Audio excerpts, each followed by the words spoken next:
It's time for an inside look at what's cooking on the San Diego Padres hot stove as the team gets ready for the 2025 season. Swing and a miss. Padres win. Sam Levitt breaks down the Padres offseason moves and provides an in-depth look at everything you need to know before the Padres take the field for spring training. Swinging a high fly ball.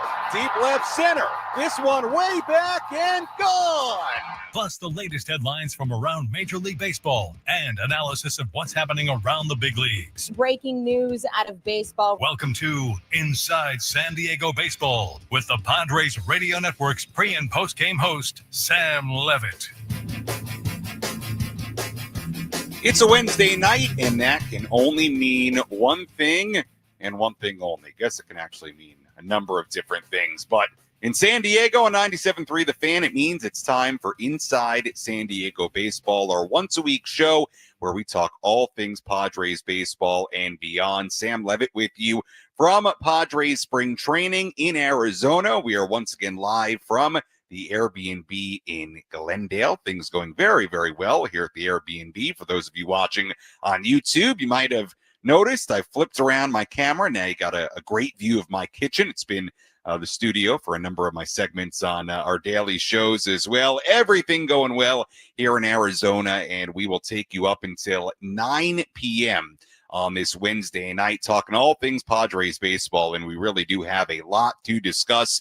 Our first show in a couple of weeks. We took last week off because, quite frankly, I was on the radio a ton, filling in on Gwen and Chris last week, so we're back with the first of, I think, what will be 3 final shows of the offseason. Now, the good news is that you will start hearing me a ton beginning on opening day with pre- and post-game, but we are coming towards the end of Inside San Diego Baseball for the offseason on these Wednesday nights. But everything good here at spring training continues to be really fascinating spring training in Peoria with the Padres in a number of different respects. It took another interesting turn earlier today with the Padres reportedly signing infielder Jose Iglesias. We will get into plenty of that in this opening hour here. We'll take a look at some of the other things going on around Major League Baseball. And like we did a couple of weeks ago, this will be sort of a potpourri, if you will, of Padres-related audio from players,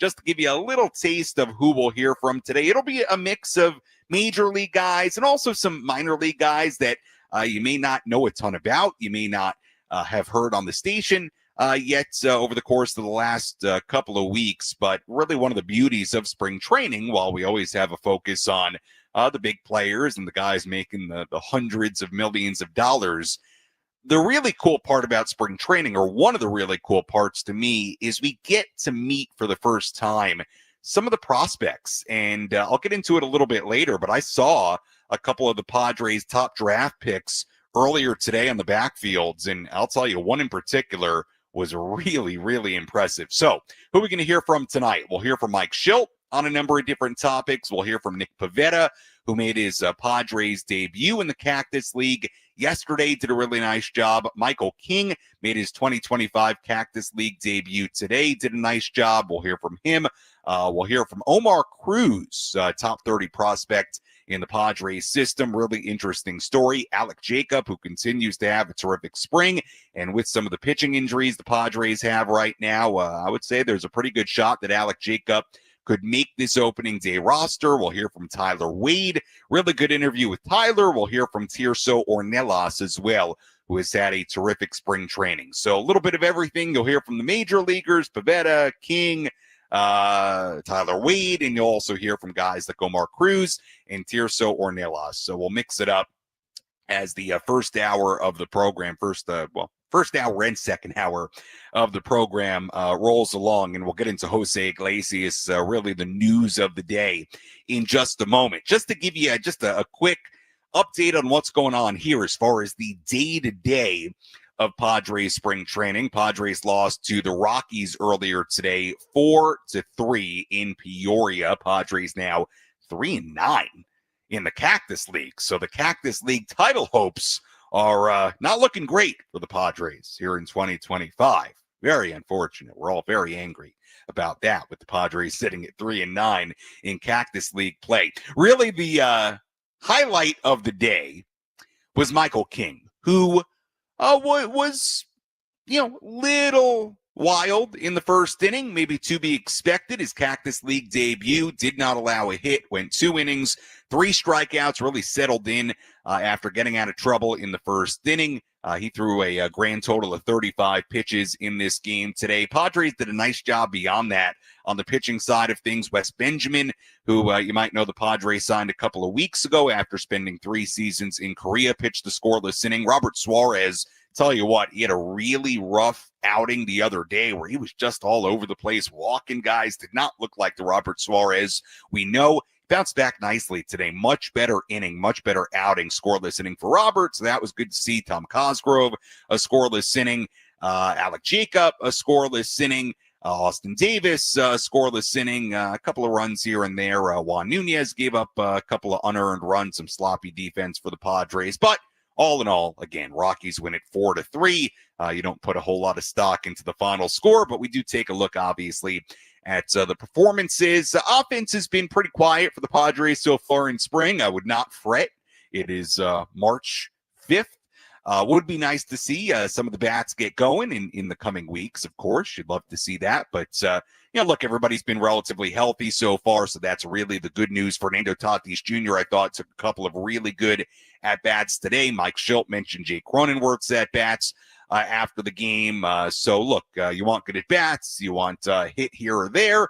And as we know, when March 27th hits against the Braves at Petco Park, that's when we really start analyzing and caring. For the big guys, the big players, the stars, the regulars, my chief concern is health. And beyond that, I don't really put a whole lot of stock into a whole lot else. It will be a couple of interesting days coming up, though, because Dylan Cease will make his second Cactus League start on Thursday as we now get into the part of spring where the starting pitchers, whether it be King or Darvish or Cease or Pivetta, and obviously the 5th spot is up for grabs. We're now going to see those guys get into these Cactus League games on a regular basis. So the reason the next 2 days are interesting. Cease pitches tomorrow. I thought he did a good job his first outing against the Reds. Was effective. He liked the way he felt. So we'll see Cease for a second Cactus League outing tomorrow. He went 2+ innings. In his first start, I think he threw just around 40 pitches. So I would imagine they'll try to get him through 3, maybe 3+ tomorrow, get him up to, maybe 50, something like that. In that range, we'll see what Dylan does tomorrow. And then Yu Darvish, who has not appeared in the Cactus League game, will pitch on Friday in Maryvale against the Milwaukee Brewers. So that'll be notable on Friday. Yu Darvish on the mound in a Cactus League game for the first time this spring. So interesting couple of starting pitchers next couple of days, and we'll get into Nick Pivetta, what he did yesterday in his Cactus League debut. But that's kind of the rumblings and the happenings of spring training. Obviously, the biggest news of the day, and I think really significant news, is that Jose Iglesias has reportedly agreed to a minor league deal with the San Diego Padres. And I talked about it a couple of times today, once on Ben and Woods, once on Annie and Elston. And if you heard either of those appearances, I would really say the midday appearance, because I had my thoughts a little bit more in order by that point. I'll tell you what, we will get into in this hour how it all fits, what the possibilities are, what may happen, what the thinking might be.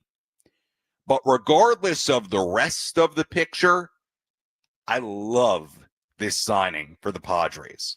This is a player, Jose Iglesias, who put up a 3.1 WAR in 80+ games last year for the New York Mets. I mean, he had, even though it was only 85 games, he had, in a short season for him, maybe the best year of his career in a couple of respects. He hit 337 in nearly 300 at-bats. Defensively, he's always been great. He continues to be great. It's part of the reason the WAR is so high for just 85 games. This is a player that has always hit, a career batting average of 283. Even look at 2022 with the Rockies, he hit 292. 2021 between the Angels and the Red Sox, he hit 271. 2020 short season, he hit 373, 288 the year before that. Jose Iglesias, he's not going to give you a ton of pop. He's not going to provide a ton of power, but he is a player who hits, puts bat on ball, which falls right in line with this team's offensive approach from a year ago under Victor Rodriguez. And he plays great defense, and he can very, very nicely play second base or shortstop if you need him there, or third base if you need him there. He is coming off a season where he was tremendously impactful for the New York Mets. Now, of course, there was the off-the-field part of it, a little bit harder to quantify, if you will. Yes, the OMG, the Candelita, the performing on the field, the OMG signs. Yes, it was a big part of what the Mets did last year. But with that said, a really good clubhouse guy, seemingly. And that is the kind of guy you want on a Padres team that was very close, very tight-knit. They played like it a year ago. And they lost a guy who was really, really important in that sense. In fact, a couple of guys who are really, really important in that sense a year ago in Donovan Solano, David Peralta, and of course, Jurickson Profar. So getting a guy like that is a connector, has a history of being a connector, I think is a great thing. And then on the field, again, 3.1 WAR a year ago in 80-something games. I mean, whether you're a WAR believer or not, that's really, really impressive. And I think that number shows you a lot of the impact that Iglesias had last year for the Mets. And I'll tell you what, the idea, and this is a larger conversation, but the idea that Jose Iglesias had that kind of season for the Mets last year and couldn't find a major league deal is ridiculous. I mean, this guy should have found a one-year deal somewhere, even for $1 million, $2 million. Should have found a major league deal somewhere. And it's remarkable to me that he didn't get that. And I feel like he deserves it. So from the Padres' perspective, you'll certainly take it because you got him on a minor league deal. It's around $3 million that he's going to get max if he's in the major leagues, with the incentives built into the contract. It's a great deal. I truly believe that Jose Iglesias has a chance to be a highly impactful player for the Padres this season. And again, we'll get deeper into the full picture of it, but I would doubt that Jose Iglesias, who I'm sure even if it wasn't a major league deal, at least had interest from multiple teams to sign a minor league deal. I'm going to make that assumption. I would assume that he feels like he's got a very good chance to be on this team opening day because why else would you sign with the Padres, right? I mean, that would be the incentive if I'm Jose Iglesias and there was interest from other teams, which I'm sure there had to be. For as odd as I find it that he wasn't able to find a major league deal, I'm sure there had to be interest from other teams. And one more thought on the inability to find a major league deal. Look at Donovan Solano. I mean, you can analyze what Donovan did last year, and Donovan found a major league deal with the Seattle Mariners. $3.5 million with an additional $1 million available in performance bonuses. So again, when I compare Solano's season, and it's not an apples to apples comparison, they're different players. I'm surprised at the end of the day that Iglesias was unable to get a major league contract. And I do think that Jose has the opportunity to be sort of like the Donovan Solano of 2025 for the Padres. Now, again, not a perfect comparison. They're very different players. They both can hit. Iglesias plays far better defense than Donovan, who, wasn't a disaster out there in the field, but Iglesias is a far better defender, always has been. Donovan's got more pop. Iglesias maybe has a little bit more hit tool, although Solano has been a great hitter his whole career. They are similar in ways. They are different in ways. But again, the way I look at his potential role, he's got an opportunity to maybe even be more impactful than Donovan Solano and what he was in 2024. So we'll get deeper into it, what it means, what might be cooking, how this works. But I think, assuming that Jose Iglesias is on the opening day roster, to me, this is a really nice signing for the Padres. I mean, all you got to do is look at what he did a year ago, the impact he had, and you can sprinkle in some of the off-field stuff as well. That's fine. But the impact he had on the field and his ability to hit the baseball and the way I think he'll fit in with what this team was last year, and I think offensively what they're going to try to be in 2025, I think it's a really nice fit. It's a very low-risk move if you're the Padres, but it's got a huge upside. And that is something that we talked in the offseason. And this is far before the Pivetta signing, far before they went above the luxury tax first threshold. But one thing we talked about time and time again, even going back to the winter meetings, was that A.J. Preller, one way or another, was going to have to do a similar job to last year in the sense that he was going to have to find the Solanos and Peraltas and Profars of 2025, even if it wasn't the same group of guys. He was going to have to find value and hit on some of those moves. Now, will this move hit?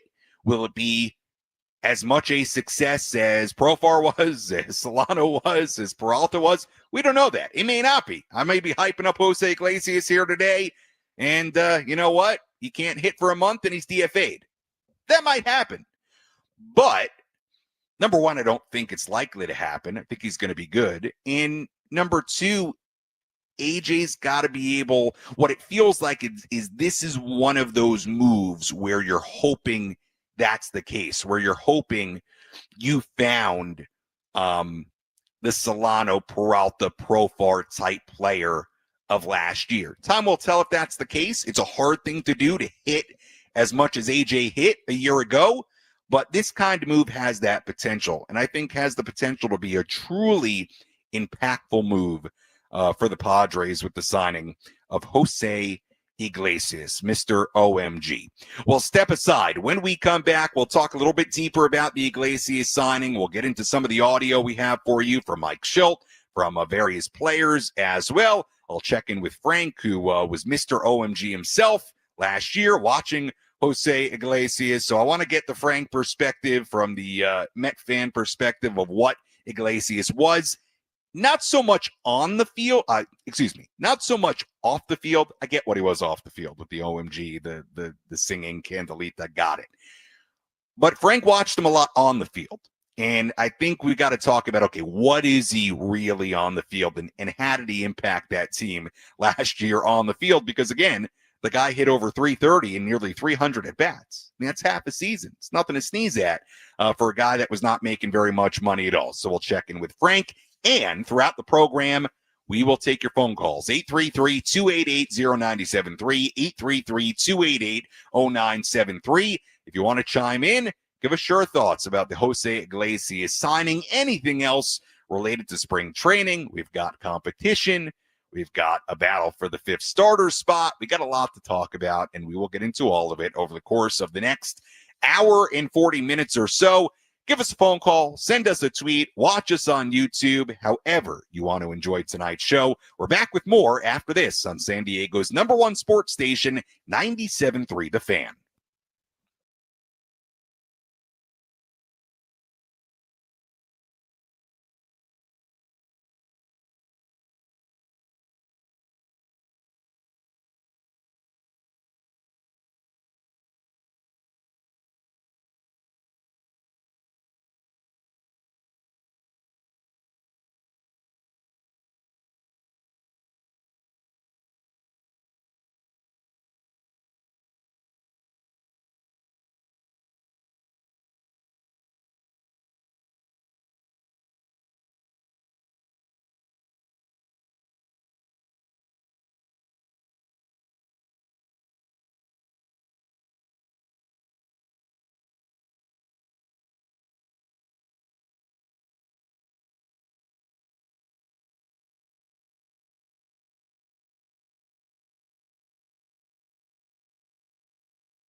The sweet sounds of Candalita. Jose Iglesias reportedly taking his talents to San Diego. A song we may or may not be hearing at Petco Park this summer. We'll see. We'll see if OMG makes it over to San Diego in 2025. Felt like a very New York Met thing in 2024. I don't know if OMG has the OMG era, if you will, if it's sort of ended with Jose Iglesias signing, reportedly, has not been announced by the team yet, to be clear, with the Padres on a minor league deal. We talked about it plenty in our opening segment as we welcome you back into Inside San Diego Baseball on a Wednesday night here on 97.3 The Fan. We are taking you up until 9 p.m. And still a lot to do. We'll hear from Mike Shildt in just a little bit on Jose Iglesias. We'll start talking about what some other Padres have done. Here's some sound from Nick Pivetta, for Michael King, and then dip into some guys that you may not know a ton about, but spring training, a good time of year to talk about them. Prospects like Omar Cruz, reliever Alec Jacob, Tyler Wade, Tirso Ornelas, who has put together a very, very nice start to his spring training. So we'll get into all of that. Of course, you can call us 833-288-0973, 833-288-0973, the phone number to call if you want to get involved, talk anything Padres related. You can also watch on YouTube. Hello to you in the chat that are chatting in there. You can watch on YouTube, the 97.3 The Fan YouTube channel. You can also tweet at me at Sammy Lev, SammyLev. Instagram DMs open as well. Sammy Lev there too. If you want to get involved there, ask me any question you might have about the Padres and what's going on at spring training. Quickly, do have a question here from Chris Garcia on Twitter. And Chris asking, any updates on Luis Patino? Haven't heard much from him, but thought I'd ask, being that you interviewed Omar Cruz. You'll hear that interview a little bit later. Chris, the update on Luis is that he had Tommy John surgery late last April. Now, I did talk to Luis at some point in the last couple of weeks, and Luis is already throwing bullpens. Now, he's not throwing 100%. He told me around 75, 80% right now. At least that was a couple of weeks ago, but looks very healthy, in very good spirits. Obviously, once upon a time, a big time prospect with the Padres, hasn't necessarily panned out, I'm sure, the way he would like. I'm sure the way the Padres would like. Of course, he was part of the package that went to Tampa Bay for Blake Snell, and then ultimately Luis finds his way back into the Padres system. But I'll tell you what, I've known Luis for a long time, going back to 2019 with Amarillo at Double-A. He came up to Double-A that season, has always been a great guy, was very, very talented, still is very, very talented, and I hope he makes it to the big leagues. I really do. Hope he gets healthy, and I hope he's effective. Hope he finds a way to, and he obviously has spent a little bit of time in the major leagues, as we know, but, you hope he gets there and stays there. So really great guy, working his way back from Tommy John, throwing some bullpens, not at 100%. I think he said to me, I don't want to misquote him, I think he said to me maybe like sometime in May would be a target date for him to get back into games. So it's going to be a little bit, I got to double check with him on that. But anyway, he's working his way back after having Tommy John in late April. Great guy, Luis Patino. Chris, appreciate the question. Always good to catch up with Luis, who has been in Major League Spring Training with the Padres. So before the break, I told you that we would check in with Frank back in the studio, and we always do check in with Frank at least a time or two during the program. But appropriate here because Frank is the resident Mets fan here at 97.3 The Fan, and had a front row seat, if you will, to Jose Iglesias and his impact on the Mets in 2024, which from my perspective on the field was a major impact. Off the field, you could argue, was an even bigger impact with the way their season turned around when the whole OMG phenomenon started. So Frank, your thoughts on the Padres reportedly signing Jose Iglesias, and what do you think Jose brings to San Diego based on what you saw in New York in 2024? You say that I'm the resident Met fan, like you didn't grow up in Queens and you didn't grow up rooting for the Mets. Like, come on, take a little bit of ownership over your Hey, team. I'm a San Diego guy now, my man. San Diego guy now. Okay. No, he's a fantastic player. It's a great signing. It's a signing that we both agreed a couple months ago would be a very, very good fit for this team. Now, Iglesias, part of the reason why, and I said it in the last hour, part of the reason why he didn't get signed earlier is because he wanted a multi-year deal. At least that's what the report was. And I don't know how many teams would have been interested in signing a guy that's in his mid to late 30s to a multi-year contract. So now you're getting closer and closer to the season. Well, price comes clearly down. Clearly there was a big gap between what he was looking for and what he ultimately got, because he couldn't even get a 1-year major league deal. But yes, like I said, as you're getting closer and closer to the season, you want to just get on a roster. So yeah, the price is going to come down. For Iglesias, it's a great move for him. I don't see him making the roster opening day. And the reason why I say that, not to say that he won't make the roster, he's got to get into shape again. He's got to get into ball playing shape again. Fine. No, I agree. He will be fine, but everyone else is going to have a month and a half to get into that playing shape. Iglesias is going to have 2 weeks. So if he misses the first 2 weeks, the month of the season getting amped up, then yeah, that's more or less what I would expect. As far as the signing for what he's going to provide for this team, he's going to provide a lot of electricity. He's going to provide a lot of spark, whether it's on the field or off. He had a lot of big hits and crucial moments for the Mets last year.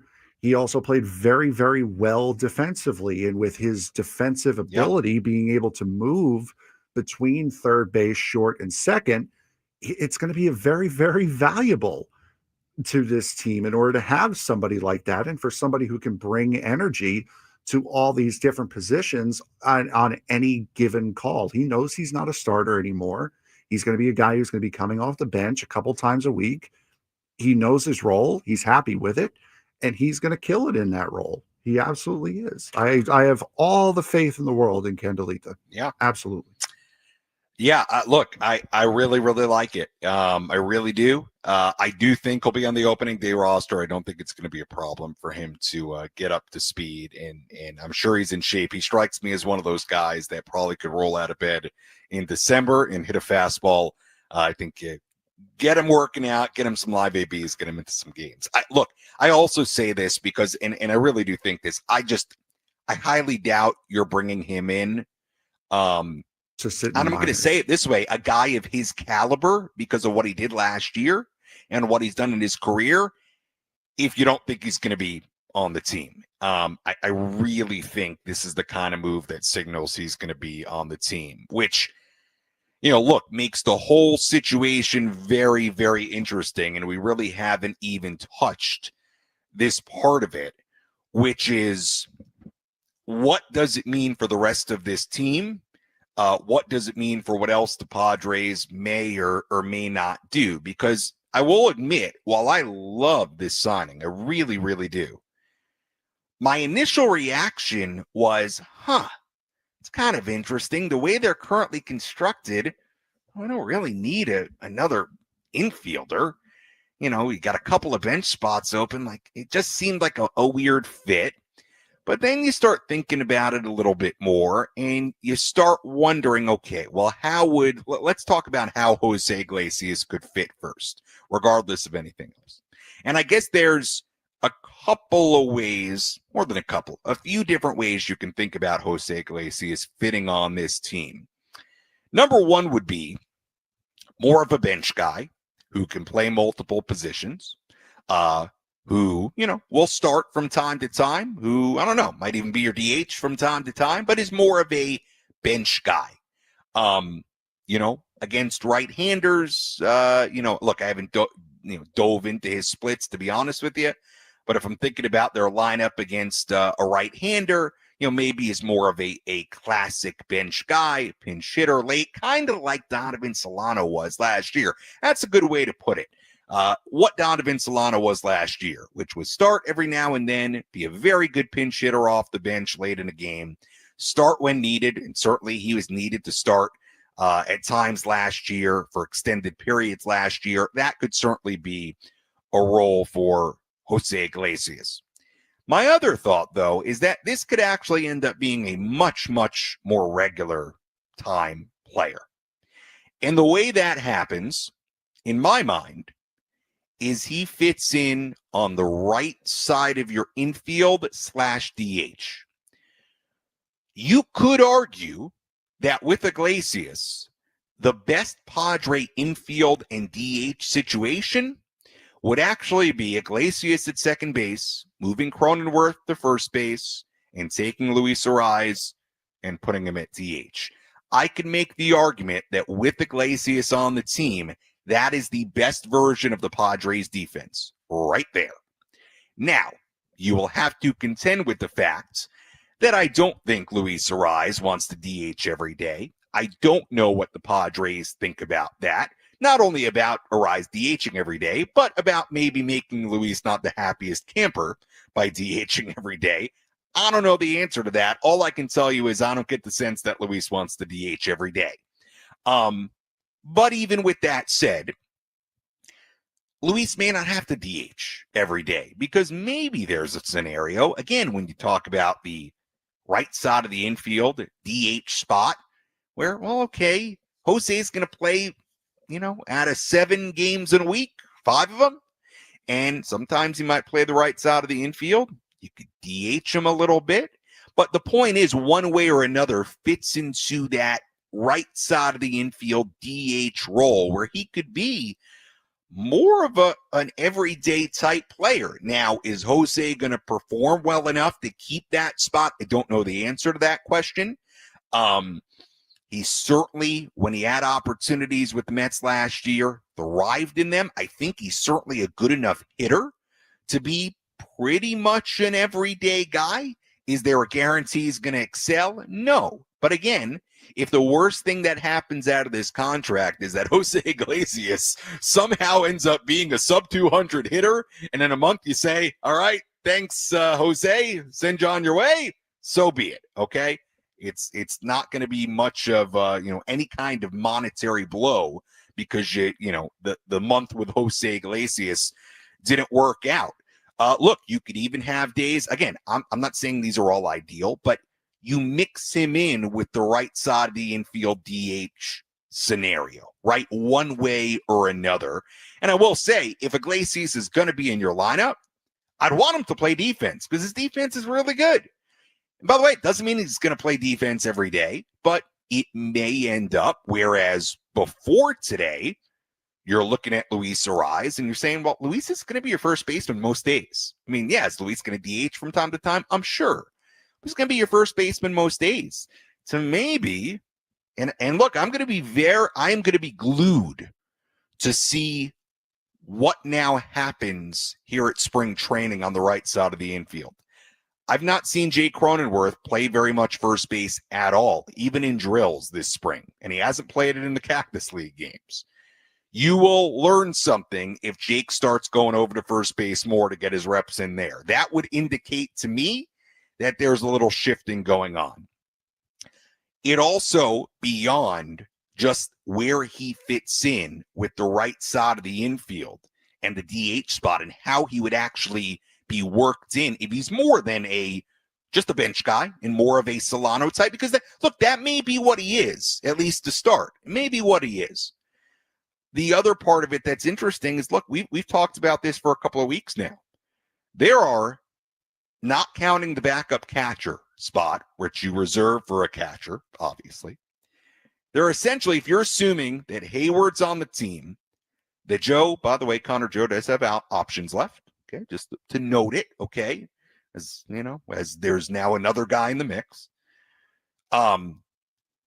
If you're assuming that Hayward, Joe, and Wade are on the team, that leaves you 2 spots, not including Iglesias. If you're telling me that Iglesias is taking up one of those spots, guess how many for this whole competition we've been talking about last few weeks? Guess how many spots that leaves?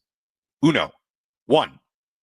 So it deeply affects a lot of guys. Okay. I would assume that other bench spot would have to be somebody that plays some outfield, would have to be somebody that plays a little bit of left field, right? So who would be up for that? Could be an Eggy Rosario, who, yes, plays a little outfield now, but is kind of duplicative to what Iglesias brings because he also mostly has played third base and second base, and he's another right-handed hitter. Tirso Ornelas, again, can play the outfield, would be a left-handed hitter. A lot of unknown with Tirso. Gavin Sheets, left-handed hitter, can certainly play the outfield. He would be an option to me. But again, it would be those guys battling for one spot. I'll even say this.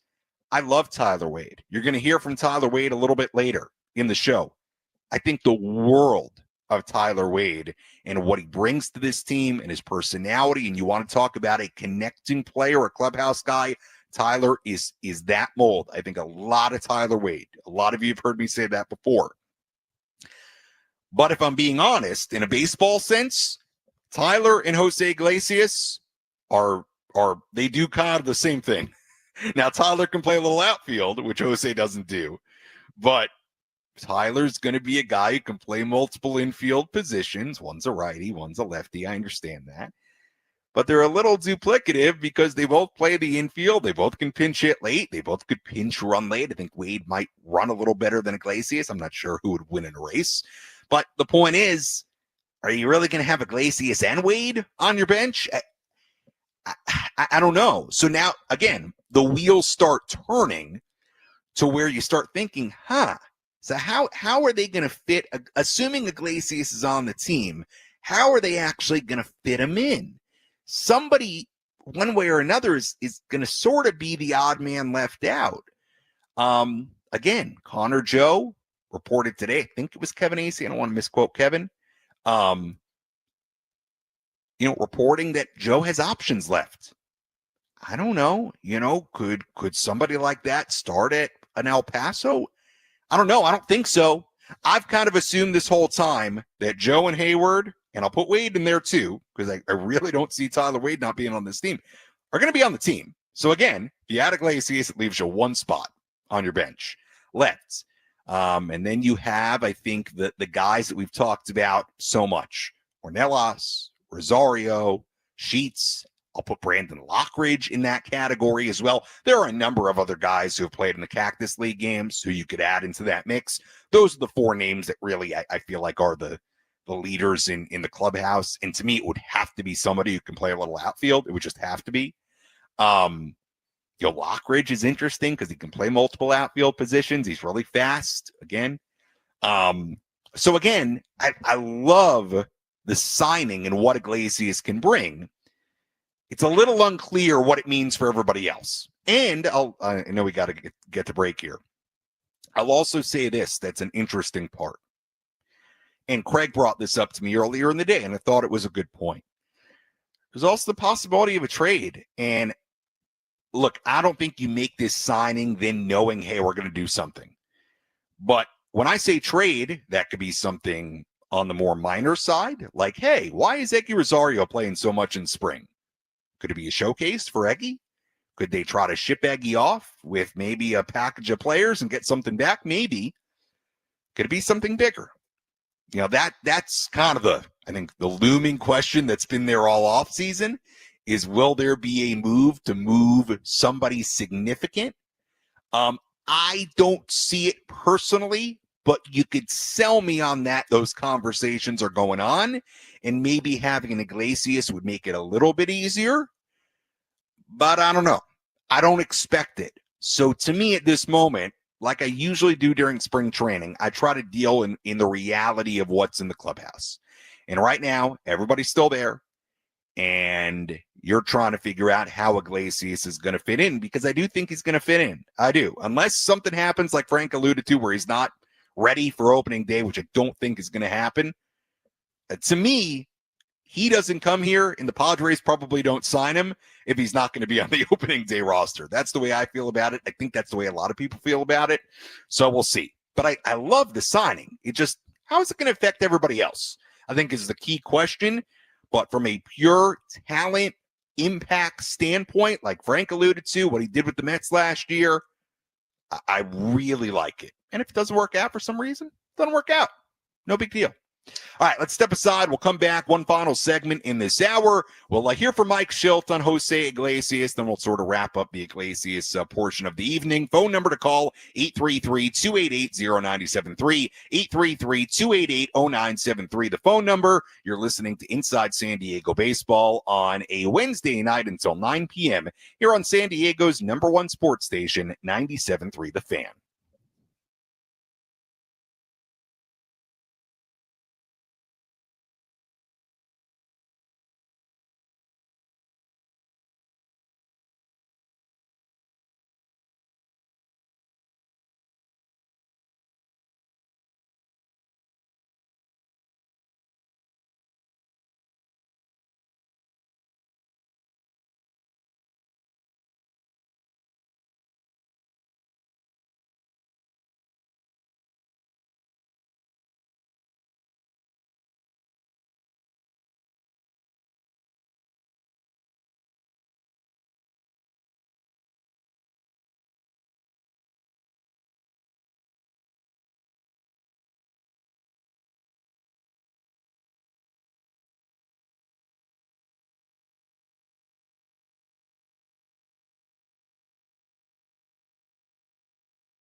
.846 on 97.3 The Fan.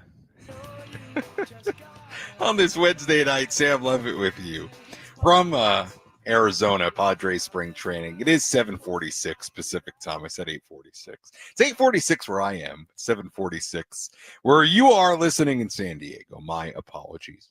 Although I think starting on Sunday, I think San Diego will spring forward. Yes. And here in Arizona, if I remember correctly, here in Arizona, we don't do anything. We don't touch the clocks. So San Diego, you will spring forward, and we will once again be aligned. So I'll be right on par with San Diego. I will never make that mistake again when you hear from me next week. So anyway, spring forward on the West Coast. But yes, here in Arizona, Mountain Time, we don't do anything. There's no moving of the clocks. How that all works, I have no idea, but that's the way it works. It was supposedly for farmers was why the clocks changed. That was Yeah, no, you know certain what? crops at certain times. I was listening to Stephen Woods a couple of days ago talk about springing forward on Sunday, and he hates it because when he has to drive to work, it's totally dark out, and when he has to put his small children to bed at 7:30, it's now light out, so it's a problem. Well, I don't have small kids. I only have me to worry about, which is just like a small kid. Yes. Well, yes, I can barely take care of myself, but I like, the sun being out later. I like it. So for me, it works. For me, I'm okay with it, but it's neither here nor there. I do want to get to an Instagram question either in the next few minutes, or we may have to put it off until the top of the hour, which will be okay. Let's wrap up the Jose Iglesias portion of the evening because we've spent most of the hour on it, which is totally fair. It was the news of the day. Let's hear a little bit about what Mike Shildt had to say on Jose Iglesias earlier today. This was about an hour after the news came down that Iglesias was signing with the Padres. Here was Mike Shildt on Jose Iglesias earlier today in Peoria. Excited to have him. He's on board, and it's here later tonight. Clearly a proven guy in the league, plays multiple positions, integral part of a lot of clubs and their success, winning player. Very accomplished guy. So we're excited to have him come in here and have a chance to compete for an opportunity. You can always use guys with the qualities that you just mentioned, but it wouldn't seem like you had a glaring need there. But maybe Aggie is going to spend more time in the outfield. Is that a possibility? It's all on the table. I mean, listen, we got a competitive camp. We add to it with Iglesias. It does. I mean, Aggie's already moved around the field, second, third, left field. Played short last year a little bit. So, AJ brought him in. It's a good opportunity for him to come in and compete for the spot in the club. And, that's what we're here for. Excited to have him. Let's hear a little bit more here from Mike Shildt. A little bit later in his daily morning presser, he was asked a little bit more about Iglesias. I think Jose has played both middle infield spots. Do you see him as one way or the other? Do you like him one way or the other? I think he can play second, short, and third very well. So that's a benefit of what we know coming in. This guy's a proven defender regardless where you put him. Did you run into him at all in 2023 when he was in the org? I did not. No, I did not get a chance to come across him, but I've competed against him in Cincinnati and primarily, and seeing him across the field last year in New York and Colorado. So there's familiarity there and respect there. What did you make of what he was able to do last season? Quite a bit. Just watching them. We played them late in the season. Clearly the club played very well towards the end, like we did, and talking to some people, that observed that club and was in around that area. He was a huge part of that team's success relative to his performance on the field, knowing how to play, but also just the way he went about it and his competitive spirit. That was Mike Shildt on the signing of Jose Iglesias. Good stuff there from Mike Shildt. And I will mention that Jose is supposed to get in tonight, so I would assume Padres haven't officially announced the signing yet. Now, I would still assume Jose is going to be there tomorrow. I don't know when they plan to announce the signing. This is just me speculating here. Nobody has told me this. I would assume probably tomorrow morning, and then he'll be there tomorrow on the field in all likelihood, would be my guess. I don't know that for sure, but my point is if he is there tomorrow, we should hear from Jose Iglesias tomorrow, assuming he's inside the Padres clubhouse. And I'll tell you what, Jose is going to be pretty interesting to hear from because he had a clear desire to go back to the Mets. As we've talked about, really a guy, you look at what he did last year, it's kind of crazy he couldn't get a major league deal. It just is. If you're telling me Donovan Solano got $3.5 million, I don't understand why Jose Iglesias couldn't get at least a one-year major league deal somewhere, but he couldn't, apparently. So it's going to be interesting to hear what he has to say because, look, I think he can be an impactful player. And I also just think that the Mets part of it is interesting because he had a clear desire to go back there. And if you're telling me all it would take is hypothetically a minor league deal, well, I would assume David Stearns and the Mets just didn't want him there. So we'll see what he has to say, but he's going to be an interesting guy to hear from, I think, when he does speak. Frank, go ahead. But again, like I said, the reports were that he wanted a multi-year deal, which is something the Mets were not willing to do. You also have to worry about now Jeff McNeil's healthy again. Ronnie Mauricio is healthy again. He's another middle infielder who's not going to beat out Francisco Lindor. Luis Angel Acuna is coming up now. Jet Williams is getting closer to the major Frank, leagues. okay. Kyle Clifford. We got No, it. I'm saying We got it with that's the Mets. they have. I'm saying they have more options in that middle infield spot that they didn't need to bring Iglesias back. That's what I. That was the point I was anyway, making. he clearly wanted to be back, and they didn't want him back. So it'll be interesting to hear him talk about kind of what went on this offseason. Do want to quickly get to a question here. This is Kenny on Instagram. Kenny asking, what does the catching situation look like on the backfields? Little worried there at the moment. Well, Kenny, I'll tell you, one of the catchers will be Elias Diaz. The second spot is, in my mind, very much up for grabs.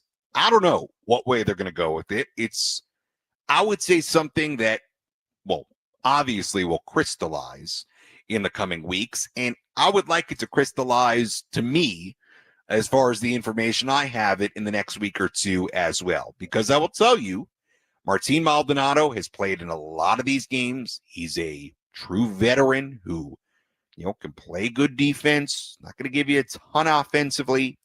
Luis Camposano is in a very interesting position, in my opinion. Not coming off a very good year offensively, not defensively either. He does have options left. I don't think it's a guarantee that that spot belongs to Luis Camposano. It very well could be his spot on an opening day roster. But would it shock me if the Padres want to see what Maldonado has as a backup, essentially? It wouldn't shock me at all. I think Maldonado's here for a reason. And then you have a very interesting case with Brett Sullivan, who has been in the system a long time, who, when he's had opportunities in the major leagues, has done some productive things and is a good defensive catcher, is a great clubhouse guy. But the reason I think Sullivan is actually very interesting in particular is Brett Sullivan is out of options. So if you don't put Brett Sullivan on the opening day roster, he will hit waivers. Now, the Padres may be okay with that. And while we're on the topic of out of options, Eggy Rosario is out of options too.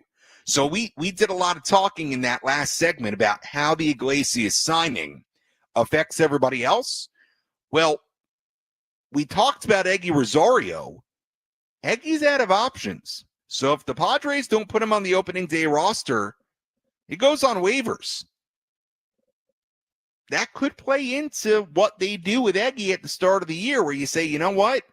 Let's see what Eggy's got at the start of the year, how he fits in. And the worst that happens is, ultimately you got to, DFA him or something like that. So, again, out of options Sullivan, out of options Eggy Rosario. Luis Camposano does have options left. Kind of an interesting part of the catching situation. But my answer to you, Kenny, is I don't know right now what that second spot is going to look like. And that is something that will certainly crystallize in the weeks to come. Hour number 2 of Inside San Diego Baseball coming up when we return right here on 97.3 The Fan.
It's time for an inside look at what's cooking on the San Diego Padres hot stove as the team gets ready for the 2025 season. Swing and a miss. Padres win. Sam Levitt breaks down the Padres offseason moves and provides an in-depth look at everything you need to know before the Padres take the field for spring training. Swinging a high fly ball.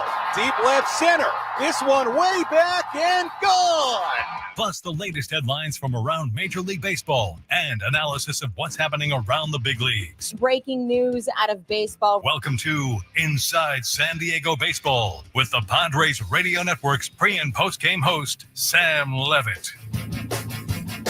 Hour number 2 of Inside San Diego Baseball on this Wednesday night, 8 p.m. here on 97.3 The Fan. Sam Levitt with you here at Padres Spring Training in Arizona as we continue on the march towards opening day, towards March 27th. We are, as of tomorrow, 3 weeks away from opening day. So we're getting there. Little by little, getting there. Spring training feels like it can go on forever, certainly, but we're getting there little by little as spring training moves forward. We've got Frank Marchese back in our San Diego studios. We'll check in with Frank once again in just a second.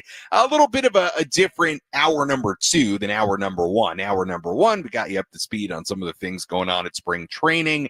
And then we spent most of the hour talking about Jose Iglesias, the Padres reportedly signing the infielder to a minor league deal earlier today. But like we've talked about in the first hour, don't be fooled.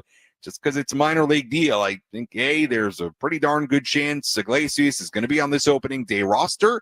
And I would also say that the impact that Iglesias could have if he has really anywhere close to the kind of season he had with the Mets in 2024, his impact on this team could be very, very significant. So definitely worth talking about. We heard from Mike Shildt on Jose Iglesias. In this hour and in this segment, we'll hear from Nick Pivetta, who made his Cactus League debut in the brown and gold for the Padres yesterday. We'll hear from Michael King, who did a pretty nice job in his 2 innings in his Cactus League debut today. We'll hear what Mike Shildt had to say after today's Cactus League game against the Rockies, really because I want to get to some of the comments he made about Robert Suarez and dive a little bit deeper into Robert Suarez and what he's done so far this spring. And then a little bit later in the hour, we'll get to more of our extended interviews, some things you may or may not have heard or seen on social media. Interview with Padres prospect Omar Cruz, interview with Alec Jacob, interview with Tyler Wade, and if we have time, we'll squeeze in a little Tirso Ornelas as well. Before we get to Nick Pivetta and what Pivetta and King have done the last couple of days in their respective Cactus League debuts, I do want to check in with Frank back in the studio because I don't know what Frank's doing this weekend. It's a little unclear to me. He's making a trip out to Arizona. So, Frank, tell me, what are you doing this weekend? There's NASCAR involved. You might make a trip to Peoria. What are we doing this weekend? I am very, very fortunate to have been able to get a press pass to go to the NASCAR Cup Series race at Phoenix this weekend. Now, how did you pull off a press pass? Applied for it. Now, your press pass will say what? I will say that I am allowed to go in the press box. No, but what's the affiliation on the press pass? Oh, 97.3. 97.3. Okay. It's a lot better than Dope for all our wants NASCAR coverage. Hey, listen, it's a lot more legitimate than Dope wants to go to race. Okay. It's a lot more legit than that. I'm with you. Okay. Yes. Gotcha. Okay. So what's the race called? It is hold on, let me get you the official name of the race here. Hold on one second. It is the Shriners Children's 500 at Phoenix Raceway this weekend. I'm very happy for you because you're a big NASCAR racing guy in general. So that'll be very nice. So you've been to NASCAR races. I've been to one. I went to Fontana in 2015. But you've never done anything like this. No, I am a kid in a candy store waiting. That's for this great. Weekend. So now, are you going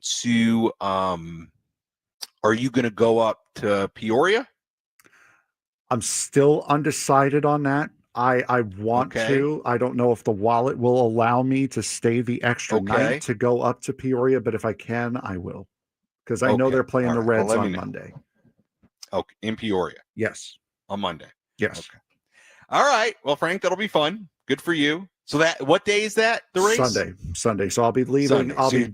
I'll be doing the game here on Saturday, and then Okay. going straight from the station out to Got it. out to Avondale. Okay. Well, that'll be very fun. You've earned a good experience. Yes. So hope it's everything you've dreamed of. I'm expecting it to be, but we're gonna keep our fingers crossed here. Well, what are you crossing your fingers for? No, I'm hoping that I enjoy it as much as I think I will. That's I got it. I'm sure you will. How bad could it I'm be? sure I will too. How bad could it be? All right. On to Padres related stuff. Let's do a little recap of the last couple of days. I know we did a little bit of that earlier, but the thing I wanted to focus on here today, focus on in this segment, a couple of Cactus League debuts for the Padres last couple of days. The first of which was Nick Pivetta, who made his Padres debut, if you will, not really, but it's a spring training debut for the Padres yesterday. That was on the split squad day against the San Francisco Giants. And Pivetta did really, really nicely. He pitched 2 innings. Pivetta struck out 4, did walk 1, faced 9 batters. He retired 8 of them, including those 4 strikeouts. Interesting with Pivetta, was very fastball heavy in the first outing, threw 60% fastball in that first outing. So, look, did a great job, had good feel for all of his pitches, mixed it up well, and look, is a guy that, the Padres are going to rely on heavily this year to be at least a middle of the rotation guy, and we've talked about it quite a bit, a guy that I think the Padres see a lot of upside in and what he can be with the right guidance and working under the tutelage of Ruben Niebla. Here was Nick Pivetta post-game yesterday after his 2 scoreless innings in his Padre Cactus League debut. I felt good. First outing out, it was just nice to get out there. Everything feels good, feel healthy, feel strong. I think we just can kind of continue to build from here on out. Obviously, limit the walks better, and then just continue to hone the craft. What did you work on? Because we haven't seen how you built up. I know you usually make like 5 starts, which you have time to do here. What did you work on the backfield? Just kind of my mechanics, just getting into kind of my feelings of, my regular feelings of how I want to pitch, execute my pitches, just getting my feet underneath me, feeling what the ball feels like in my hand, and just going out and doing what I've always done, just execute pitches. Very fastball heavy, it seemed like today, like 60%. Was that kind of the game plan going in? I think it's a spring training game. I don't think there's very much of a game plan ever going into it. I think it's just, executing your pitches, working on kind of the little things that you kind of are hoping to bring into the season and just kind of honing in on those crafts. Seen you've been working a lot, obviously, with Ruben during the bullpen sessions. What's kind of his impact been so far, at least early on in spring? I mean, that's a loaded question. Yeah. And I think that, right now it's just us getting to know each other, kind of him getting to know me, him bringing a couple things to the table as well mechanically, and, just trying to hone those in and bring those into the game, kind of what the organization, what Ruben and what the pitching org staff kind of has in store for me, what they think are better values, and just kind of working on those things. At the same time, you mixed a lot of pitches today. Were you pleased with the way it all came out? Yeah, everything was pretty much for strikes. I would like to throw my slider a little bit better for strikes, but it's the first game, so I'm not going to try to give myself too much of a hard time right now. All right, that was Nick Pivetta after that nice start yesterday. Pivetta, let me see. That was what day? That was Tuesday, so Wednesday, Thursday, Friday, Saturday. I would say Sunday. Probably you'll see Nick Pivetta back in a Cactus League game. No guarantee that, but I would assume that would be the 5th day as they start really kind of revving things up here at spring training as far as following some semblance of a rotation, setting things up for the first week of the season. So Nick Pivetta made his Cactus League debut yesterday. It was Michael King who made his Cactus League debut today, and King was good. A little bit of a rougher first inning, walked a couple of guys, found his way out of it, but he did go 2 innings. Didn't allow a hit, did walk 2, did strike out 3, and for Michael King, ended up throwing a grand total of 35 pitches and 16 for strikes. Here was Michael King earlier today after his Cactus League debut here in 2025. Take us through that awesome out where you got yourself in trouble and then you just zoom through the second. One of those where I kind of felt foreign out there for a little bit. I think I was trying too hard to throw a strike instead of just competing and throwing. So I got myself into a situation, but was able to make a couple pitches and get out of that first. Always good to get out there and be reminded of how best to go about things and, get comfortable. Definitely. Yeah. I think it's that adrenaline rush of you can't simulate it on a backfield in a live BP. So getting the jitters out, getting the uncomfortability out, and then had a successful second inning. Pretty happy when especially you started working in the change and the sweeper in the second inning. Everything feel good by then? Felt great. Yeah. I really think the only pitch that was kind of getting away from me was the four-seam fastball. So I'll hone that in my next bullpen. But I know Ruben came up to me and said the movement of it was good. I was just up and then started kind of cutting it to lefty. So got to control that, and it would have been a successful outing. Anything new with the mix this year? Same mix. Yep. Heavy on change. It looked like fastball change. Honestly, the changeup was just the pitch that I was throwing for strikes today. You got to go with what's working. Exactly. There's different pitches I'm trying to command in different locations, but same mix. Last year, we talked a lot about all the first you were going through, first year as a starter, first spring training, the innings number, all those things. I guess in the same breath, this is your first spring after a full workload. Yeah. So how has that, if at all, been different for you? I actually wouldn't say it's been that different. Yeah. I came in last year with I know it was a lot less exaggerated, but I think it was 22 I had 50 something innings, and then in 23 I had 104 innings, so I still doubled my innings count then. So I felt like I was coming off of a larger workload and trying to figure out how my body was going to react to it. Knock on wood, it was great last year, and I'm hoping it's the same this year. All right, that was Michael King after a very nice Cactus League debut earlier today, 2 scoreless innings.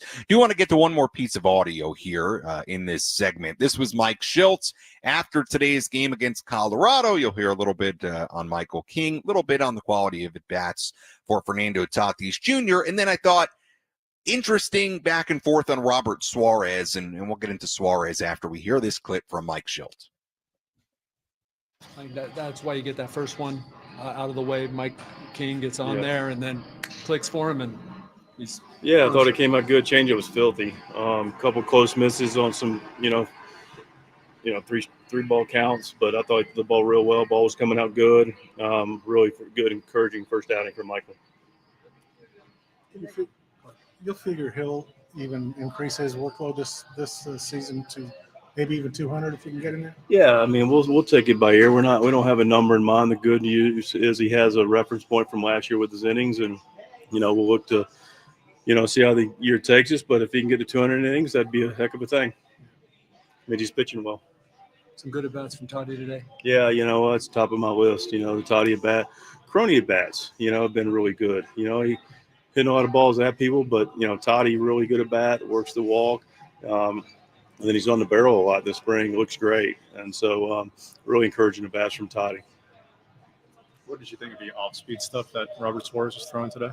I thought Suarez was good. He's working on some different things. The changeup was filthy. The fastball had good life to it. He's working on more of a curveball slider and seeing what that looks like and getting a feel for it. So now's the time to work on it. But his bread and butter is his four-seamer, two-seamer, and changeup were on display. It looked good. Mixing in some of those new pitches, what do you think that could do for him? Where he was obviously had a very straightforward approach last year. Yeah, I think look, he made the All-Star game in the first half without really throwing anything but four-seamers, and so he's got a plus changeup that he used towards the end of the year is really effective for him. Two-seamer gives him some life at in the inner half to righties, and then if he can spin a breaking ball, it's something they got to put in their back of their mind. That was Mike Shildt after today's game against Colorado in the Cactus League. Do want to touch on what they discussed there with Robert Suarez, because it was interesting today to watch Robert work after what was a really tough last outing for him in the Cactus League, where he issued walks and he just was kind of all over the place. But today, the results, were a lot better, scoreless inning.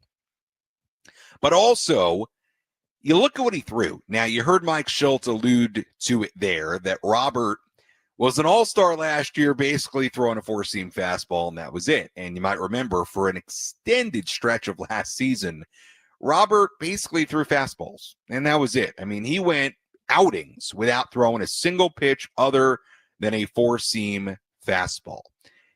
Then later in the year, when he started to not be as dominant, then he had to mix in some other stuff. But what was interesting today, with that in mind, his reliance on the four-seam in mind, was out of 23 pitches today, 11 were four-seamers, but he also mixed in 7 changeups, 4 sinkers, 1 cutter. Much more of a mix today. Now, it's a spring training game on March 5th. Are we going to make a huge deal out of it? Does it mean that Robert Suarez is going to be more of a guy who mixes in some different pitches more consistently during the year?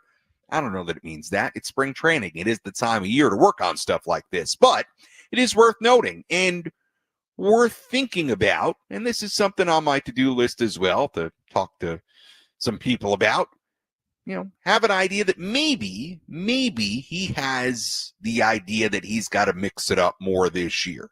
So we'll see. But today, through 7 changeups out of 23 pitches, that's 30%, 48% four-seamer, again, the sinker, the cutter, but just something to keep an eye on with Robert Suarez this spring. And I'll talk more with Robert at some point about his game plan heading into the start of the year. When we come back, we'll dive into some longer interviews. We'll hear from Omar Cruz. We'll hear from Alec Jacob. We'll hear from Tyler Wade as well. We will get to some longer interviews for the remainder of the program. It's Inside San Diego Baseball on a Wednesday night, taking you up until 9 p.m. here on 97.3 The Fan.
Back here on 97.3 The Fan, inside San Diego baseball on this Wednesday evening. Sam Levitt with you, taking you up until 9 p.m. as we talk all things Padres baseball. And in this segment, and really throughout the rest of the program, we're going to live up to that moniker, talking all things Padres baseball, because we're going to talk some things that you may not hear a whole lot about elsewhere, and hear from a couple of guys that you may not hear a whole lot from elsewhere. And we're going to take the show in a little bit of a different direction, and I do think spring training is a very good time of year to do just that. And one guy I want to focus on in this segment, the one guy we'll focus on in this segment, is Omar Cruz, left-hander, 26 years old, grew up in Mexico. Omar has an interesting story when it comes to the Padres. And before I get to that, just read off his numbers from 2024 between El Paso and San Antonio. Began the year in San Antonio, was very, very good. 3.59 ERA in 20 outings, 2 starts, then went to El Paso at AAA, 4.42 ERA in 14 outings total, 5 starts. And I'll tell you what, a 4.42 in the PCL is pretty good. It's a pretty good ERA, 4.42. He is a top 30 prospect in the Padres system, according to MLB Pipeline. And I should mention that I think today they actually, MLB Pipeline came out with the new top 30 for 2025, at least at the start of this season. So Omar Cruz, according to MLB Pipeline, ranked as the 21st best prospect in the Padres system. So he is a top 30 guy. He signed with the Padres as an 18-year-old out of Mexico. That was in 2017. But then he was actually part of the trade that sent Joe Musgrove to the Padres. Cruz was part of the package that went from the Padres to the Pirates. That was in January of 2021. Then the Padres selected him in a minor league phase of the Rule 5 draft in December of 2023. So again, signed by the Padres, traded to the Pirates, and then the Padres selected him in the Rule 5 before 2024. And then last year was back at San Antonio and El Paso. And then to go even further, last year was the final year of his minor league contract, so he actually signed a new minor league deal with the Padres for this season. Omar Cruz and I caught up inside the Padres clubhouse earlier today. Omar still is in Major League camp. Great getting to meet Omar. I think he's got a really interesting story, and I think he's somebody, based on the fact that he's already at AA and AAA last year, the fact that he's already on the 40-man, I think there is a non-zero possibility that Omar Cruz could see time in the major leagues at some point, either in a starting role or a relief role. He will be a guy already on the 40-man that has upper minor league experience, and I think he's somebody that you should know a little bit. So here was my conversation just earlier today with left-handed pitching prospect Omar Cruz. Sam Levitt here inside the Padres clubhouse, and right now I'm joined by Padres left-hander Omar Cruz. And Omar, it's been an interesting journey for you to this point. You begin your career with the Padres organization, you get traded to Pittsburgh, then the Padres get you back. How would you describe the journey of your career so far? Well, I would say it's like a roller coaster. Like, I was here like 3 years, and then I went back. I went to the Pirates like for 3 years, and I came back here, and the rest is history too right now. Let's go through those emotions when you find out you're getting traded. What was that experience like when you found out you were going to the Pirates? Well, both when I got traded, I found out on Twitter, and then because I don't know, I had that feeling that I was gonna get traded, like that weird feeling, you know. But it was like a good team, made good friends there. But it's nice to be back here too. You found out on Twitter you were getting traded to the Pirates. What was that like? You're just on your phone and you see your name pop up? Yeah, I was like scrolling on Twitter with one of my best friends, and like he said like, you got traded. I was like, nah, you're kidding. And then I saw it like update on my Twitter, and it was like, yeah, Omar Cruz. Now, of course, that was the trade that brought Joe Musgrove to the Padres. Pretty significant trade for the Padres. Have you had a chance to get to know Joe at all at this point? Being in the same clubhouse now. Well, not like at all yet, but like I've been like having some like few words, some exchange of words like that, but not like to that point like I got traded for you or something like that. And what's the experience been like now being back with the Padres organization? Is there a sense of a comfort here with San Diego? Yeah, I feel like back home, like I started my career here. I want to be back here. And like last year was one of the best years. And then like I got added to the 40-man roster. So I love to be here. Let's talk about last year because you pitched at a number of different levels. The results were really good. What was the biggest key to your success in 2024? 2024, well, my mentality was like, it was my last year of my minor league contract. So I was like, I'm just going to enjoy it. And like being like confidence, everything was doing good. Like pitch AA, pretty good. And AAA, I was doing good. Like doing everything, like starting, long relief, short relief, everything. You mentioned you did a little bit of everything. Is there something you prefer as a pitcher as far as starting versus relieving? Not really. I just want to pitch, like get outs, help the team to win, and that's it.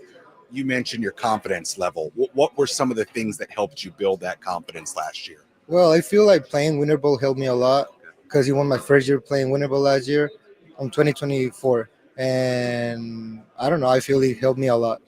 Where did you play winter ball? In Hermosillo. What was that experience like? What did you gain from that experience? Well, I feel that facing like hitters with more talent, like experience, and like I was playing like just AA, and then I played there like guys that already play like a little bit of big leagues or a lot of time in Mexico, Japan, everything. Like I feel that gave me a lot of confidence. And then here at spring training, you've had the opportunity to face some major league hitters from the Padres during live BPs. You've had the opportunity to get into some of these spring training Cactus League games. How has that experience been for you so far? I've been liking it. Like it's my first big league spring training, so I'm just like enjoying it, showing who I am, and throwing the ball right there. First big league spring training. Are there any pitchers, major league pitchers inside this clubhouse that have given you words of wisdom, pieces of advice? Yeah, I feel like everybody like tries to help us a lot, like the young guys coming up. And I don't know, I admire everybody. Like always a pretty good bullpen and starting stuff, everything. Omar, let's get a little bit into how you pitch. What do you throw for people that have never seen you? Well, I got 4 pitches, like fastball, changeup, slider, and curveball. Slider, I'm working on it. It's a new pitch, but I've been liking it a lot. Out of the other 3, which do you feel like is most important to you? My changeup. I love my changeup. What do you feel like plays about that changeup so well?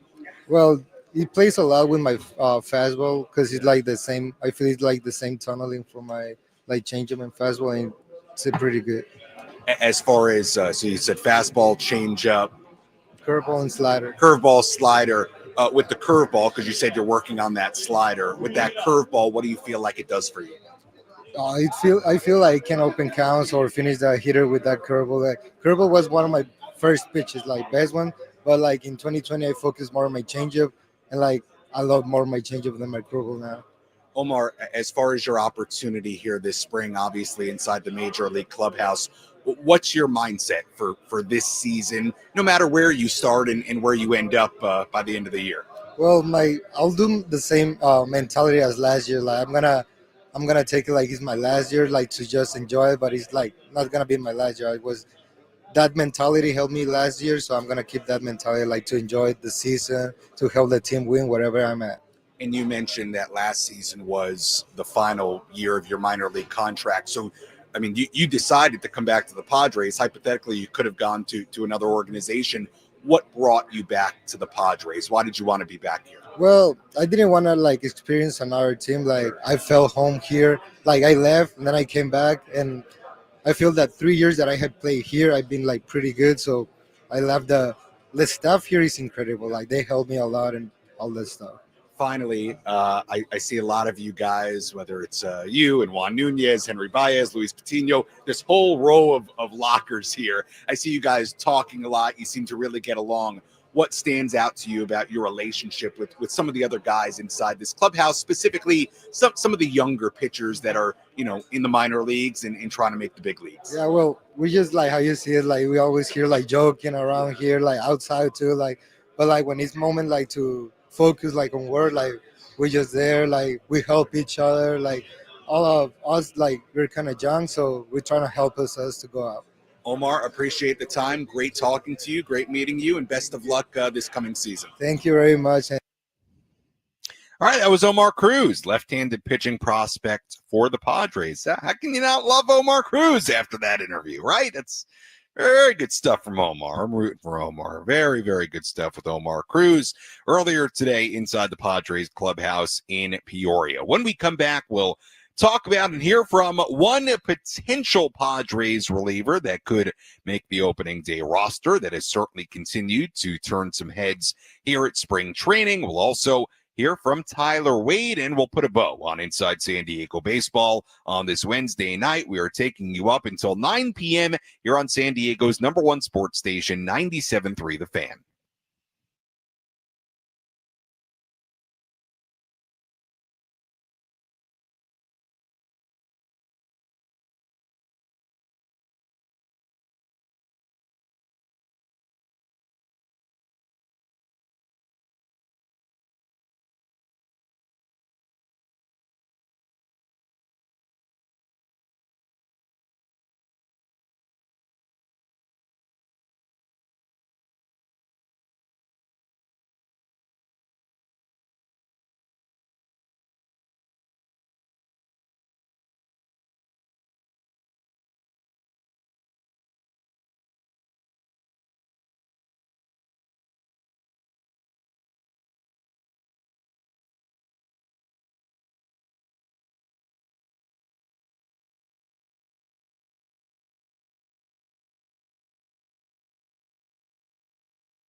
Inside San Diego Baseball continues on this Wednesday night. We are taking you up until 9 p.m. live and sort of local here on 97.3 The Fan. I say sort of local. I'm sitting in Arizona. Isn't technology amazing? Sitting in Arizona at Padres Spring Training and talking to you back in San Diego as we continue our once-a-week 2-hour program. I know many of you very sad that I think we're only going to have 2 more shows left after tonight here in the offseason. And that'll be it for the offseason inside San Diego baseball programs. But the good news is that on March 27th, well, pre and post game begins for Padres games in the regular season. So you're about to hear plenty of me throughout the baseball season. We've had, I think, a very good show so far. A lot of Jose Iglesias talk in the first hour. Hour number 2 here has been really more of a smorgasbord, if you will, of Padres content. Just played you a great interview with Omar Cruz, Padres left-handed pitching prospect. And we'll hear from I think a Padres reliever who could have a big impact on this team this season, especially early on, in just a moment. I'll tell you more about him in a second. But before I get to that, I do want to just tell you about something I did today. And today was kind of a weird day for me at the complex. Did all my stuff in the morning. They played at home at Peoria Sports Complex. And typically around, if they're playing at 1, typically around 12:15, I'll mosey on over to the complex, bring my lunchbox, and, do my stuff over there at the stadium, watch the game, talk to the players, talk to Mike Shildt after the game. Today got a little bit different because I had to do a radio hit on Annie and Elston at 12:20 Pacific, 1:20 local time. So the game was already underway. I already had all my equipment set up on the back patio of the complex. And I was like, well, I don't want to, take it over to the stadium. Then I got to find a spot to set up the equipment again. So you know what? I'm just going to stay here, do my hit here. And so I do my hit. And then Michael King, we end up talking to him by the clubhouse, so more towards the complex. And next thing I know, after I'm done talking to Michael King, it's already like the 4th inning, bottom of the 4th inning. There's no score. Most of the regulars are going to come out pretty soon anyway. And I said to myself, you know what? Maybe I'm just not going to go over to the stadium today. It's getting kind of middle of the game anyway. And then I realized that Cash Mayfield and Boston Bateman, 2 of the Padres' top picks in the 2024 draft. Mayfield was drafted 25th overall. Bateman was drafted 52nd overall, a pair of high school arms. They were pitching in live BP on field 2, on the backfields of the complex. And I said, you know what? Today, instead of going over to the game, why don't I go watch these 2 young, fresh out of high school pitchers? And I will tell you, both looked good. Got swing and miss. They were facing their fellow teammates. It was live BP. To be honest with you, the only guy that I knew really anything about as far as the hitters was Kavaris Tears, who was a draft pick from Tennessee in 2024 for the Padres. And we'll talk about Tears another day. Mayfield looked good, got swing and miss. How much am I taking away from a live BP from a guy that was in high school a year ago? Probably not a whole lot, but he looked good to me. Very smooth delivery, easy velocity, generated swing and miss. Looked good to me. But I will say, Boston Bateman intrigues me. I came away very, very impressed. Then again, let's take all this with a grain of salt. It's live BP on March 5th. I think Boston Bateman is 19 years old. Is he even 19 yet? Let's see. How old is Boston Bateman? Let's see. Mr. Bateman is 19. He turned 19. When is Boston? What a name, Boston Bateman. When did he turn? He turned 19 on September 20th. So he'll be 20 in September, okay? 52nd overall pick by the Padres in last year's draft. Why did Boston Bateman stand out to me so much? Well, number one, he's huge. He's 6'8". I mean, he is tall. He is a big guy. His angle from that high left arm slot, and he has a pretty high slot. It just creates a really downhill angle. So that's number one of why I was like, man, it's an interesting angle for a hitter to have to face for a guy that big. You don't see pitchers that big at 6'8" typically. I mean, 6'8" is a really tall left-handed pitcher. But it was even beyond that. He truly looked like he was playing catch. I mean, you want to talk about easy gas, easy gas, easy velo, effortless velo. That was Boston Bateman. I don't know what the velo was. I didn't get the readings. I wasn't going to bother the video guys sitting to my right. They were busy. I wasn't going to get into it during live BP.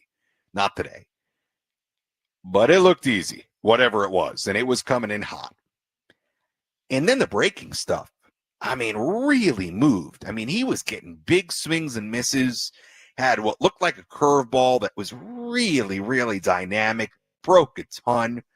And I was watching him at 19, and I said, this looks easy for him. So, look, Mayfield, obviously, 25th overall pick. We'll see how he does in his first full minor league season. But keep that name in mind, especially Boston Bateman. I watched this kid today on the backfields, and I came away really impressed, like really, really impressed in a live BP. Remember that name. You won't see him for a while in the major leagues. Hopefully one day he gets there.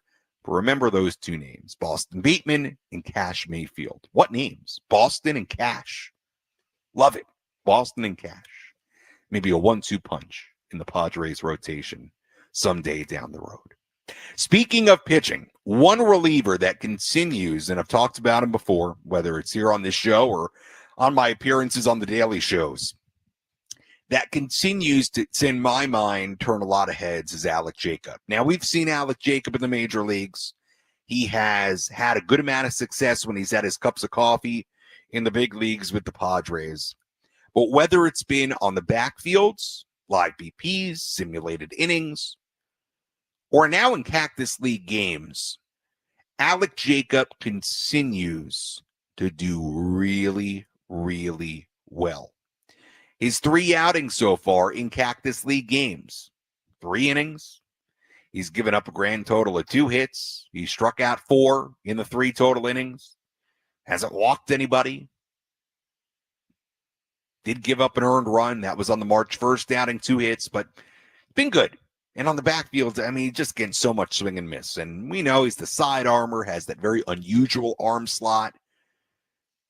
And you consider now the fact that the Padres are likely to be without Brian Hoeing and Sean Reynolds.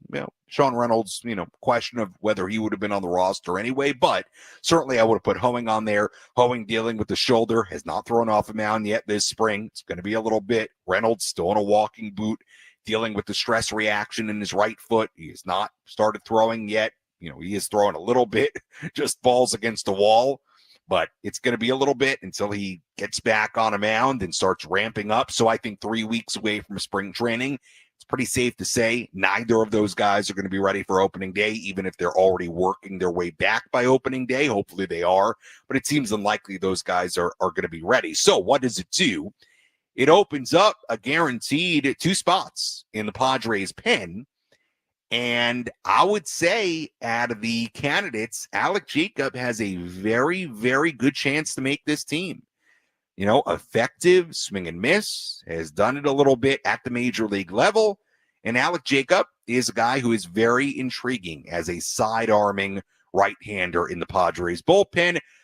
Handful of days ago, got a chance to catch up with Alec Jacob inside the Padres clubhouse, talk about a number of different things, including his pitch mix and what has been a very good spring so far for Alec Jacob. Looking at your numbers from a year ago, I mean, the off-speed stuff was really effective, so I want to talk about a couple of those pitches. Let's start with the changeup in particular. How do you feel like that played last year? I felt really great about the changeup. I feel like that was probably my best pitch last year.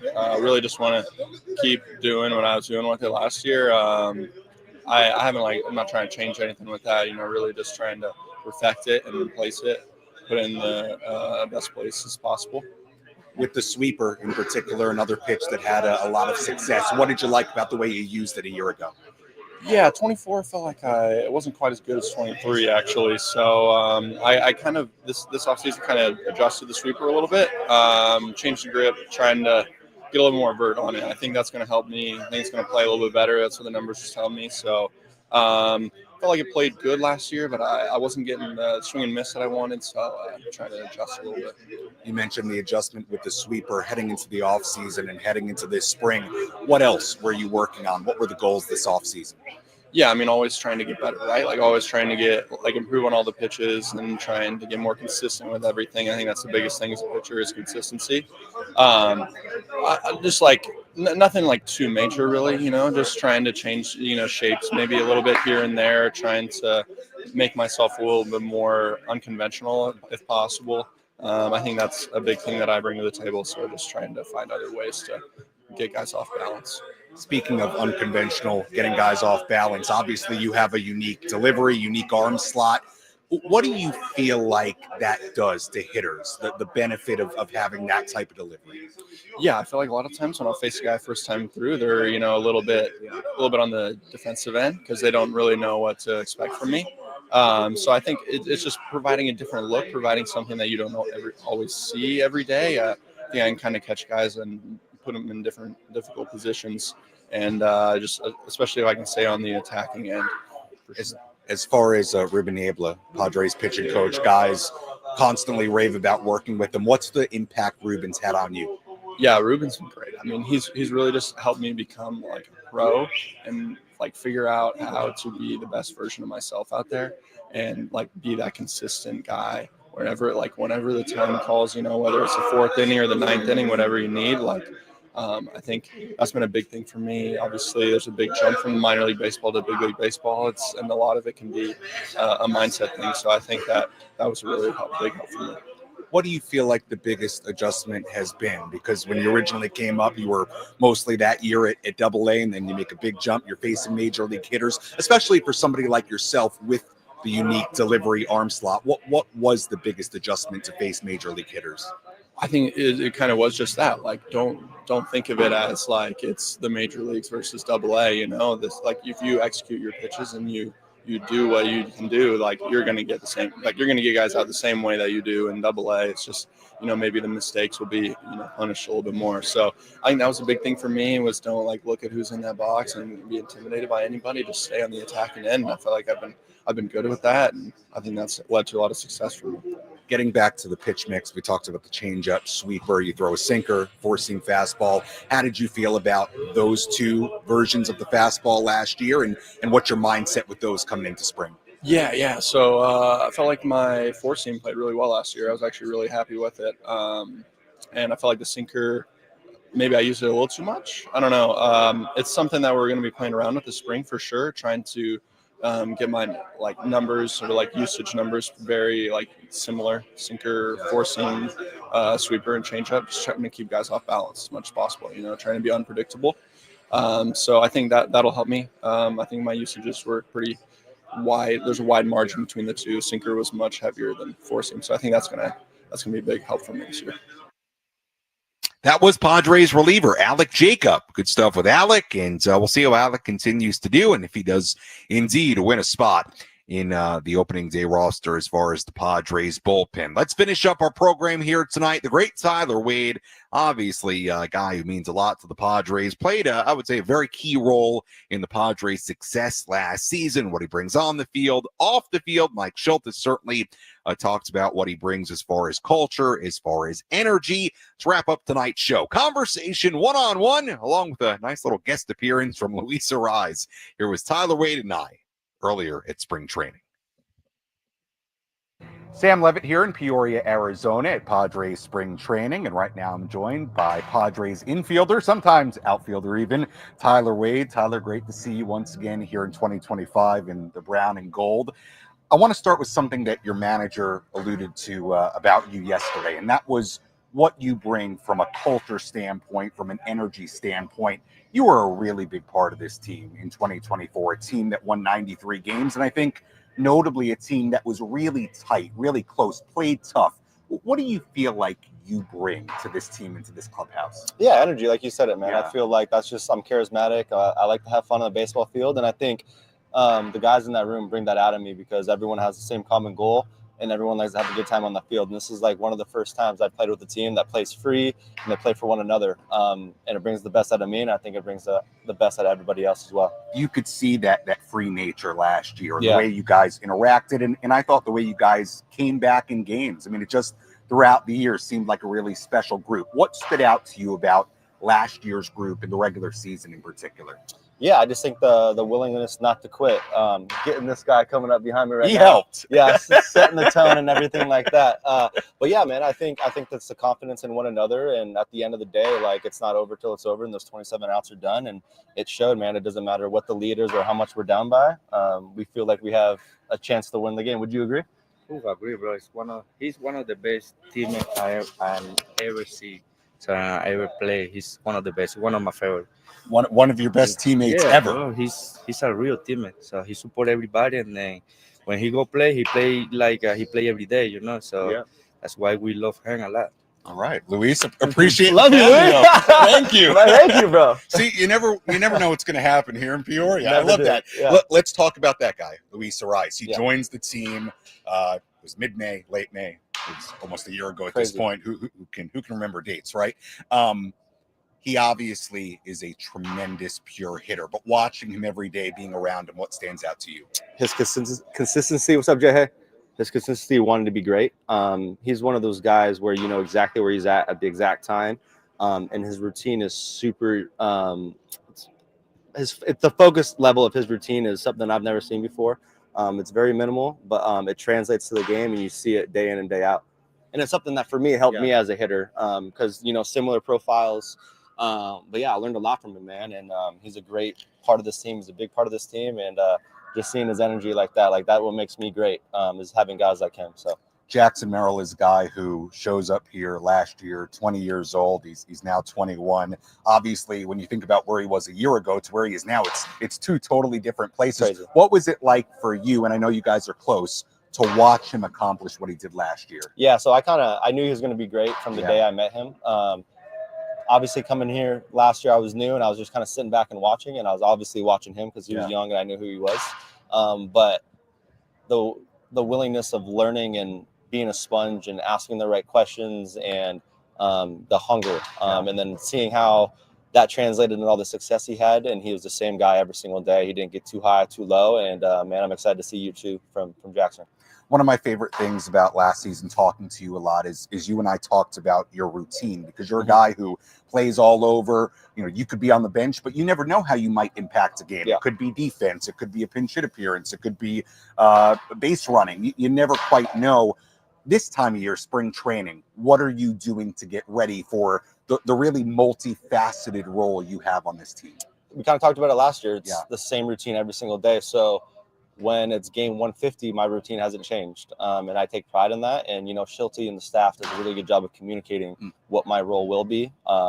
And I think it's one of those things where I know if the game's close, I'm going to be in the game. So that's just what my routine's tailored about. And I'm quite confident in my routine, and it makes me feel game ready. And kind of what Louis said, man, like I had to figure out a way in the last couple of years where if I'm not playing for 2 weeks, I got to know how to have a competitive at bat and be game ready. So just trial and error and learning all that stuff. But I finally figured out that what I got going on from there now works. Tyler, and you alluded to it, from a mental standpoint, you make a great point. You sometimes last year went, you know, a pretty good stretch where you might not get into a game. The situation may just not call for it. How do you mentally stay locked in so when that moment comes, if it's at whatever random time, you're ready to rock when you get in? It's the there. routine, man. It's being part of the routine. And kind of like we said, we may be out of the game, but you just never know. Like you saw last year, we're down by 7 runs in the 8th, and sure enough, we're right back in it. But also, man, I owe it to my teammates to be ready, right? Like the last thing I want is to not be ready for a big moment, because you never know when that moment's coming. So yeah, man, I take pride in that, and it's not an easy job and not an easy role, but it's something that I was blessed able to do, and I'm just trying to take advantage of it. Finally, let's talk about Mike Shildt, because you and I were just talking before we started recording about, you know, bouncing around, and you've played for I'm sure a lot of different managers, both at the major league level, even going back to the minor league level. What stands out about Mike Shildt, the way he's run this team, and what are you looking forward to in that sense now that he enters year 2? It's a good question. I think the human element of him is making guys feel comfortable, his communication. I think in this game, if you were to ask anybody in a major league clubhouse or even a minor league clubhouse, is the communication aspect of things. And I alluded to that earlier. Just you know where you're standing with Mike, and he makes you feel like you're the best version of yourself no matter what, man. And I told him earlier, man, he's a credit to all my success and all my my comfortability on this team from last year.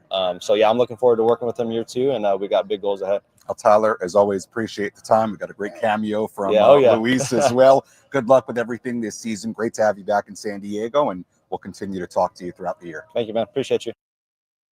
That was Tyler Wade earlier in spring training. Great interview with Tyler. Appreciate the time, and a nice cameo from Luis Arise as well. And that'll just about do it here tonight for Inside San Diego Baseball. Of course, we encourage you to follow 97.3 The Fan and myself on social media. It is the place to find all things spring training, all the spring training content you could possibly want. I'm hoping to have in the final 3 weeks of spring training here, many more interviews like that one, sort of one-on-one outside where we break out the video camera, mic us both up, and really creates a nice casual scenario. So hoping to share more conversations like that with you on social media, on the radio as well in the weeks to come. Ben and Woods will be back with you at 6 a.m. tomorrow morning. I, of course, will have a segment on there during the program tomorrow. Until then, for our great studio coordinator back in San Diego, Frank Marchese, I'm Sam Levitt saying so long